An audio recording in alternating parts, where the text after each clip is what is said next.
My name is Antje. I'm a pharmacist and a nutritionist. I'm here from Berlin and I work in a pharmacy, and I'm sort of a holistic pharmacist. I try to help people to reduce their medicine and maybe to get rid of their medicine if they take it because of maybe because of a unhealthy lifestyle or unhealthy diet. And when you deal with health and with nutrition, then you will automatically stumble upon gut health and upon kombucha and other fermented foods. And that's how I got to know kombucha, and I think it was about 2 or 3 years ago, and there was almost no shop in Germany who offered ready-made kombucha. So that's why I started to brew my own at home, and I really... Louder, so the microphone. Yeah, I try. And I really loved it, so then I decided to start to sell kombucha kits in the pharmacy where I work, because I think it's a great alternative for all people who don't want to spend too much money in probiotics, because you can just buy the kit and then you only need tea and sugar and that's it. And you can brew your own probiotics for your whole life if you want. And so I think it's a really great alternative, because we always see that the problem with probiotics is that they take them for about 1 week, maybe 2 weeks, or the maximum is 4 weeks, I think, and then most of them stop to take them because it's too expensive and because they think it's okay to just use them for a few days or months. And then when they start eating like they did before, maybe with a lot of processed food and not much fiber and very much and not living cultures in their food, then they develop the same issues they had before. So that's why I always recommend people who take probiotics to continue with fermented foods like kombucha or other fermented foods. And this is, I think it's a really good alternative, and most people don't know about this, and so they are really happy that we give them these tips. And I think if you have your own brand, you can go to pharmacies with an holistic approach and ask if they want to sell your bottles, because it's a very good roundup to the assortment of a pharmacy. With natural probiotics, actually, and I think it's a really good idea to ask. So this is a bit about me, and now let's start with this little workshop. So here are some of the health benefits of kombucha. I think you will know most of them or will heard of them, and to be honest, when someone doesn't know a lot about gut health and nothing about kombucha, I think no one would believe in you, because this sounds like a miracle cure or like a remedy against everything. And I think no one would believe that this could be true. But the more you learn about gut health and about the healthy ingredients in kombucha, the more you will believe that this might be true. And that's why we look at some studies now. These health claims are all taken from one of the biggest reviews, which is done with kombucha, and this was 214, and scientists analyzed 56 different studies on kombucha, and then they summed up all the health benefits that were proven in these studies, and also the ingredients. So here are some of the beneficial ingredients. Of course, we have the bacteria and the yeasts, and especially the yeasts are really something unique for kombucha, because most other fermented foods don't have yeast. And for example, we have in Germany we have remedies against diarrhea, traveler's diarrhea or antibiotic-associated diarrhea, and they contain one yeast culture, which is found in a lot of kombucha too. So this is just one ingredient of kombucha besides a lot of other healthy ingredients. And then we have the acids, which help to lower the pH in the intestine, which is really helpful to suppress the bad bacteria and to help growing the good bacteria. And then we have potentially the most amazing ingredient, which is DSL. and this ingredient, it helps to detoxify the liver from toxics, but also from drugs, alcohol, and also heavy metals. So they found in a lot of studies that when you drink kombucha, that all of these toxins are reduced. And DSL is also, it suppresses an enzyme which is linked to cancer growth. So this might be one reason why kombucha reduces the risk for cancer, besides other ingredients, I think, but this is really interesting. And then we have gluconic acid, which helps to reduce the blood sugar levels. So this is really interesting for people who suffer from type 2 diabetes, because even if there's sugar inside, they found out that when you drink kombucha instead of water, the blood sugar goes down. And also when you drink it to a high carb meal, your blood sugar won't rise as high as it would normally do when you drink kombucha with this meal. And then we have the polyphenols and antioxidants, which are actually from the tea, but they are really healthy too. So even if they are not the product of the fermentation, but they are really healthy ingredients.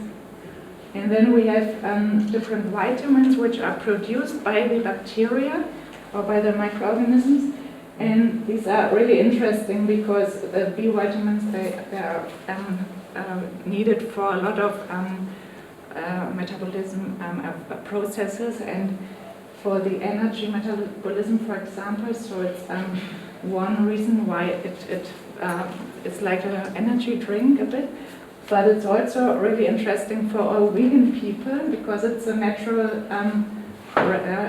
source of vitamin B12, and most vegan people don't really want to take supplements. But this would be amazing if one day we would have a kombucha with a guaranteed amount of B12, and then they wouldn't need the supplements anymore. And also vitamin C and vitamin K, which is really important for a lot of metabolic processes. And then we have other micronutrients and minerals, which are actually from the tea, but with the help of the fermentation and with the help of the microorganisms, they are better bioavailable for us. So this is also really interesting. And then we have NAD+, which is also a very important substance for the energy metabolism. So this is also a reason why people feel more energetic when they drink kombucha. And here you can see how the studies have increased during the last years. And this is especially in the last 10 years. So this is to fermented foods, but also to kombucha. And the reason for this increase is the Human Microbiome project, which was in 2007. And scientists took a lot of samples of many people from the gut, from the mouth, and from the skin, and they sequenced all the microbes they could find in the body or on the body. And then they could catalog them, so they found that there are about 1,000 different species living in us, but of course not every person has the same species and not every person has all of them. And it depends on what they eat, where they live, how they have grown up, how they were born, and a lot of other influences. So, but they also see that people who eat a lot of fiber, for example, they have about double the diversity as people who don't eat a lot of fiber. So this is really interesting, and this was actually the birth of all the studies that were done to the microbiome. So that's why about 15 years ago we didn't know a lot of the microbiome, but today we know much more. And this is a little overview about all the studies that were done during the last years to the microbiome. And that's how we could find out that the microbiome has a very big impact on our overall health and not just the digestion. So it immune system, for example, it's 80% of our immune system depends on our microbiome, and that's why a lot of diseases who depend on the immune system, that you have a higher risk if you have a dysbiosis, for example, in your gut. And also the microbes help to detox the body, and if certain substances if there's a high amount of these substances in our body, it can lead to different diseases like migraine or other diseases. And so about 15 years ago, no one would ever have considered that you could beat your dysbiosis to beat your migraine. So today we know a lot more, and we know that this can be a reason for migraine and for many other diseases. And the same with the nutrient uptake. They help to break down the food, and they help to get out a lot of vitamins from our food. And if we don't have enough of the good bacteria, it can lead to nutrient deficiency, which has also a lot of consequences like osteoporosis or other diseases. And then, of course, there's this big connection between the gut and the brain, and the microbes produce a lot of substances which are really important for our brain. And we know today that a lot of diseases like Alzheimer's disease or multiple sclerosis and other can depend on the microbiome. So you have a higher risk if you have a dysbiosis. And I think this is really important to know all of these background, to know why kombucha might be really healthy for you. And another very important thing is that you can't solve your problems with kombucha when you don't feed your gut bacteria. So every person who says kombucha doesn't help, maybe you can ask what they eat, because if they don't feed their gut bacteria, it doesn't help you at all. So it's really important that you eat a lot of prebiotics, which is basically fiber from vegetables, from whole grains, from legumes and other whole foods, and together with the probiotics, for example from kombucha or other fermented foods or from probiotics, these both go together, and then your microbes will produce a lot of very healthy substances which we need for our overall health. And in this context, it's really interesting to look at the diet of those people in the whole world who have the longest life expectancy. And this question leads us to the blue zones.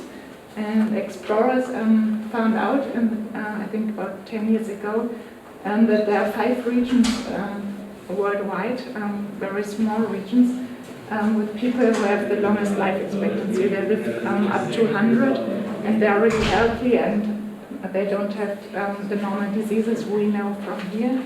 And when you look at what they eat, for example, this is Okinawa in Japan. They eat more than 85% whole food plant-based diet. So this is only fibers. They eat up to 90% food which is really, really high in fiber, and only a little rest contains other ingredients. And this might be one reason why they have such a long life expectancy, because they must have the healthiest gut we can think of. And when you examine the gut of people who eat like this, they have about double the diversity of people who follow a normal American diet with almost no fiber.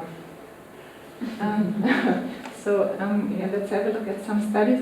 All of the kombucha studies are done with animals, so I haven't found any study which is done with humans, but there are a lot of studies with probiotics on humans and also with very, very large groups.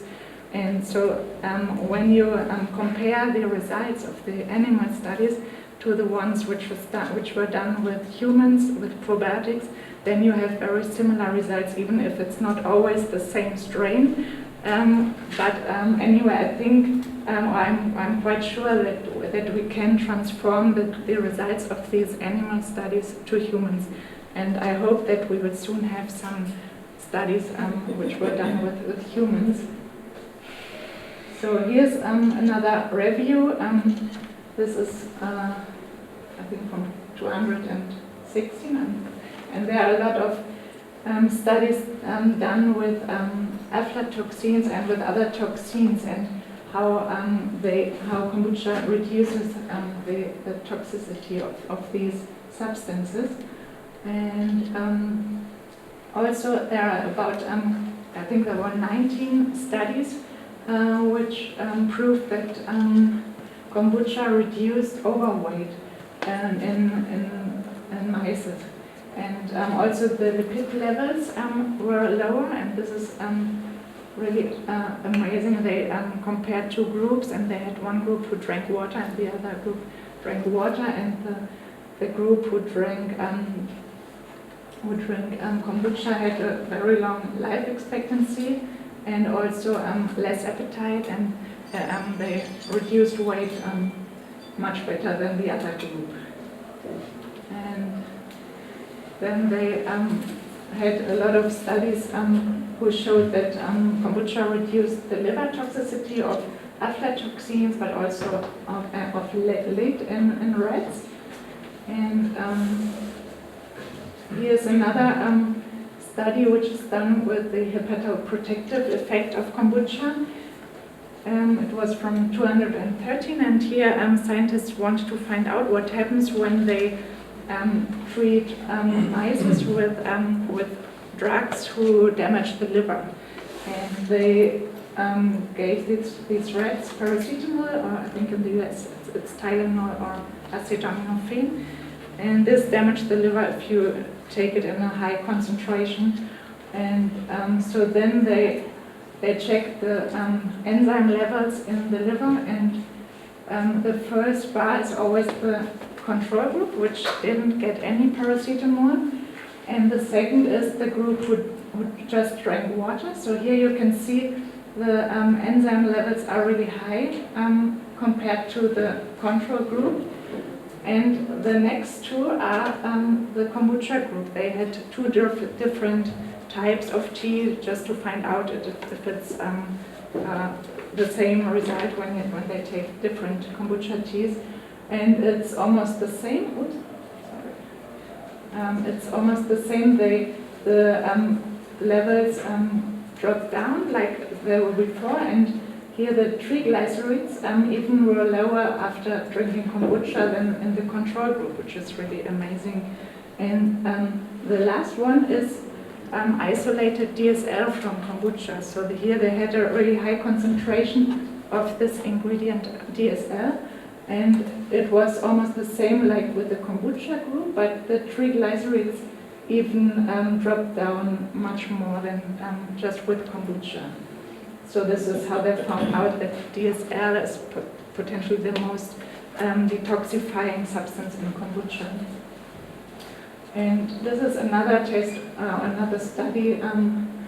This is very new from 2019, and here they damaged the liver cells. So these that they had an inflamed liver, and this is the normal liver cells. And then here you can see the damaged liver cells, which have a really big inflammation. And then you see what happens when you drink kombucha tea. This is after 12 hours, and this is after 24 hours. So the inflammation goes away with kombucha. And here, this is from 2012. They gave rats a chemical which induced diabetes, and then they wanted to find out what happens when these rats drink diabetes, and they compared it again to water, and they could see that when the rats drank kombucha, the blood sugar level goes down, and also other enzymes or the triglycerides went down, and also the HDL, the good cholesterol, went up, and the bad cholesterol, the LDL, went down. So this is really very good study for all diabetics, because this could help them to reduce their medicine actually. And this is a similar study they made with rats again. They gave them a chemical which induced a high blood sugar level, a high blood pressure, and then they checked the cholesterol, because when they had a high blood pressure, the cholesterol went up, and then they saw that with kombucha. So this is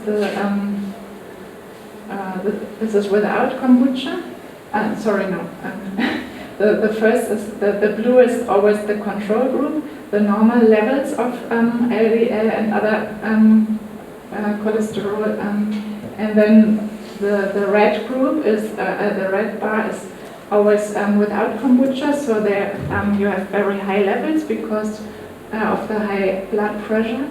And then the next group, the green one, is just tea, not fermented tea, which already had an effect. But then the violet bar is kombucha. So here you can see with kombucha you have almost the same levels as they had before, so as the control group. So this is really interesting again. And this is a study which was done with concerning the antimicrobial activity of kombucha. And what they did, they had a lot of pathogenic bacteria, and they tested what happens when they drop a bit of kombucha on this bacteria. And after just 2 days of fermentation, it already had an antimicrobial effect on some E. coli species. But after 10 days, it had, you can see it here, it had a very high antimicrobial effect on almost all of the pathogenic bacteria they tested, like Helicobacter pylori or Candida and other pathogenic microbes. So this was also a really interesting study. And that's it already. So I think we have a lot of promising results from all of these animal studies, but we also have a lot of studies on probiotics which show actually the same. I haven't shown you these because we don't have enough time, but there are hundreds of studies on probiotics, and even if they have other strains, I think they are very you can transform these studies on animals to humans, but I can't wait until we have human trials on the same subject. And we know a lot about the beneficial ingredients of kombucha already, so this is really amazing. I think that everyone could benefit from drinking kombucha. And we have a great knowledge about gut health, so that's why we know that kombucha must be good for our health.